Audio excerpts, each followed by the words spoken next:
Assalamualaikum warahmatullahi wabarakatuh.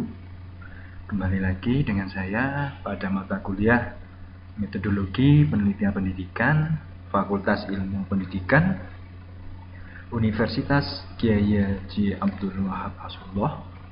Ya, pada pertemuan kali ini kita akan melanjutkan dari pertemuan sebelumnya terkait dengan ini ya, variabel.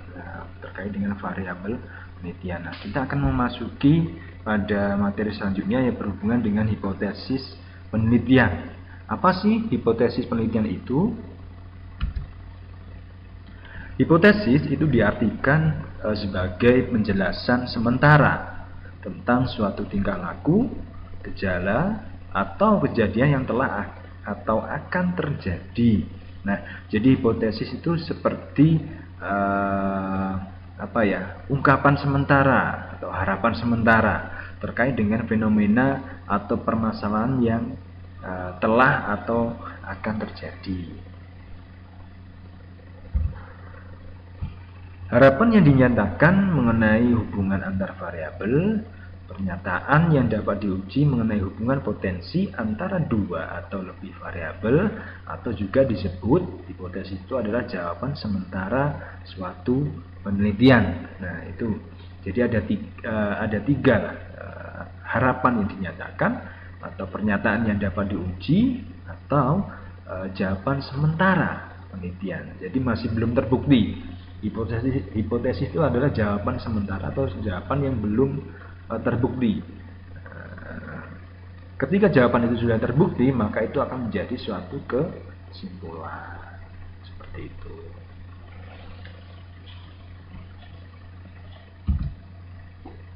Fungsi dari hipotesis yang pertama adalah memperkenalkan peneliti untuk berpikir dari awal suatu penelitian.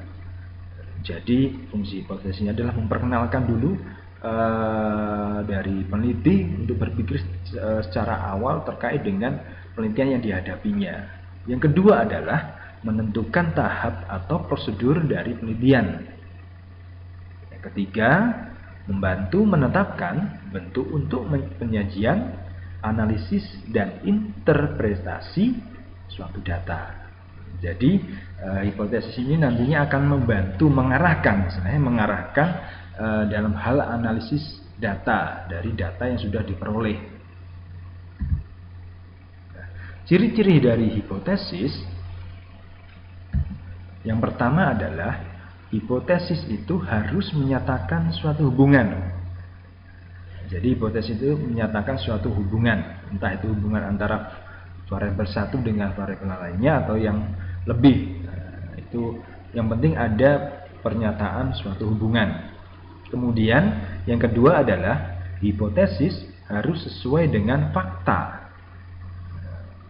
Fakta yang akan dilakukan atau fakta yang sesuai dengan penelitian yang akan dilakukan. Yang ketiga adalah hipotesis harus berhubungan dengan ilmu atau bidang ilmu yang dimiliki oleh peneliti, serta sesuai dengan tumbuhnya ilmu pengetahuan. Jadi sesuai dengan perkembangan iptek yang terjadi saat peneliti itu melakukan suatu penelitian.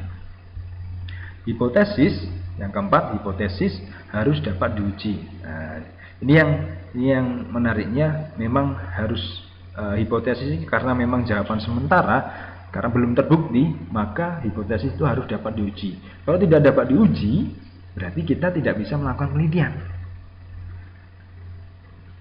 Karena kita tidak bisa membuktikan sesuatu, karena tidak ada hipotesis. Nah, yang kelima adalah hipotesis harus sederhana. Ya, memang hipotesis dibuat itu mengacu pada rumusan masalah dan dibuat sederhana.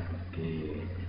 Yang keenam, hipotesis harus bisa menerangkan fakta. Jadi balik lagi, poin 6 ini masih berkaitan dengan poin yang kedua.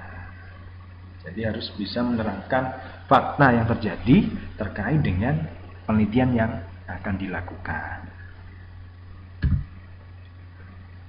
Nah, selanjutnya terkait dengan jenis-jenis hipotesis. Ada beragam jenis-jenis hipotesis tapi kita akan membahas ada tiga hipotesis yang akan kita bahas. Ada tiga, cuma ini yang lebih intens dalam hal penelitian itu biasanya ada hipotesis 0 atau H0, di mana keberadaannya tidak ada atau no existence. Jadi tidak ada hubungan, tidak ada interaksi, tidak ada pengaruh ataupun tidak ada perbedaan. Itu hipotesis 0. Kemudian yang kedua adalah hipotesis alternatif atau kerja. Ini biasanya di simbolnya ada H1 atau HA. Nah, di mana hipotesis alternatif ini berlawanan dengan hipotesis 0, yaitu pernyataannya operasional untuk penelitian. Kemudian harapan berdasarkan teori. Nah, ini ada dua arah, directional hipotesis terarah, di mana A lebih baik dari B, atau non-directional hipotesis tidak terarah, di mana ada perbedaan antara A dan B. Nah, tinggal nanti kita pilih yang mana, apakah directional atau non-directional. Nah, itu ada jenis hipotesis, ada hipotesis 0, ada hipotesis alternatif atau kerja. Nah, jadi ada dua ini yang selalu dipakai dalam penelitian. Cukup mudah ya, karena perbedaannya jelas sekali. Hipotesis 0 tidak ada hubungan interaksi dan pengaruhnya, sedangkan hipotesis itu apakah ada perbedaan, apakah ada yang lebih baik lagi. Nah, jadi ada hubungannya,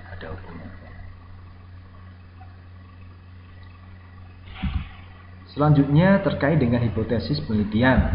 Nah, hipotesis penelitian ada tiga. Yang pertama hipotesis deskriptif, yang kedua adalah hipotesis komparatif, dan yang ketiga adalah hipotesis asosiatif.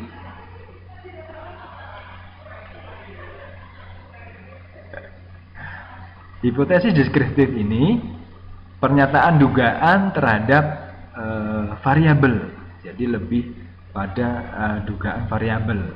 Kemudian hipotesis komparatif itu ada perbedaan antara variabel-variabel, jadi ada perbandingan variabel-variabel, entah itu variabel A lebih kecil, lebih tinggi, atau lebih rendah dari variabel B. Kemudian yang ketiga adalah hipotesis asosiatif atau hubungan atau korelasi. Nah, di mana ada hubungan antara variabel dengan variabel lainnya. Jadi jelas ya, hipotesis deskriptif itu berupa dugaan terhadap variabel. Kalau komparatif adanya perbedaan di antara variabel. Kalau asosiatif itu lebih adanya hubungan atau keterkaitan antara variabel-variabel penelitian. Oke, mungkin langsung saja. Contoh dari hipotesis deskriptif. Ini salah satu contohnya, rumusan masalahnya. Apakah model pembelajaran A dapat meningkatkan hasil belajar siswa? Nah, itu rumusan masalahnya. Apakah model pembelajaran A dapat meningkatkan hasil belajar siswa? Sehingga dari sini dapat dibuat hipotesis penelitiannya.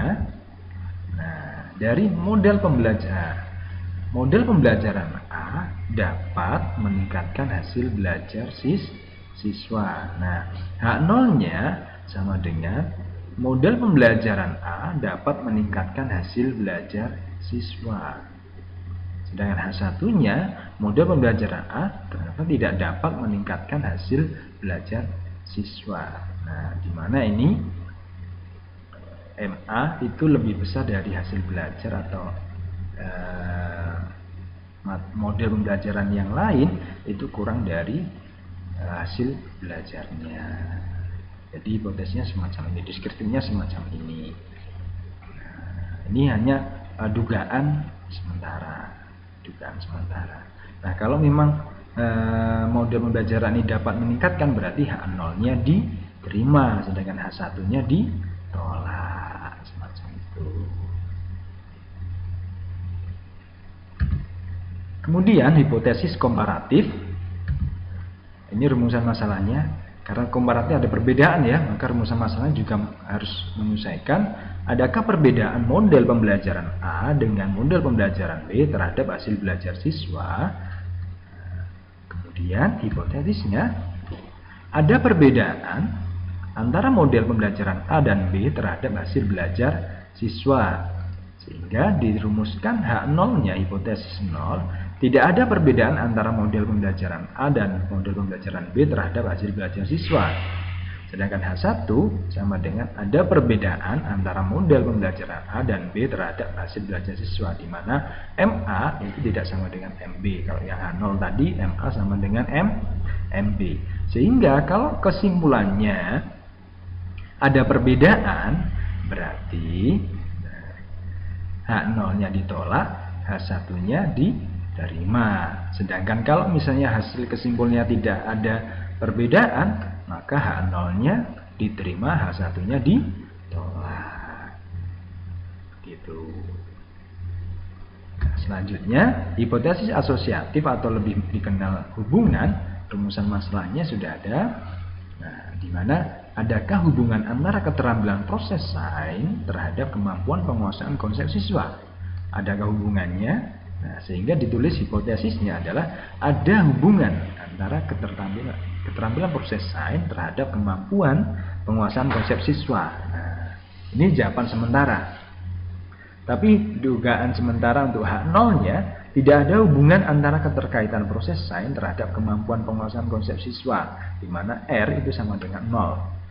Nah, H1-nya sama dengan ada hubungan antara keterampilan proses sains terhadap kemampuan penguasaan konsep siswa, di mana R itu tidak sama dengan 0. Di mana R ini adalah produk momen, karena lebih dilihat adalah hubungannya atau korelasinya. Nah, sehingga kalau ada perhubungan, jawaban hipotesis ini diterima, maka H0-nya ditolak, H1-nya diterima. Begitu juga sebaliknya, kalau kesimpulannya tidak ada hubungan, maka H0-nya diterima, H1-nya ditolak.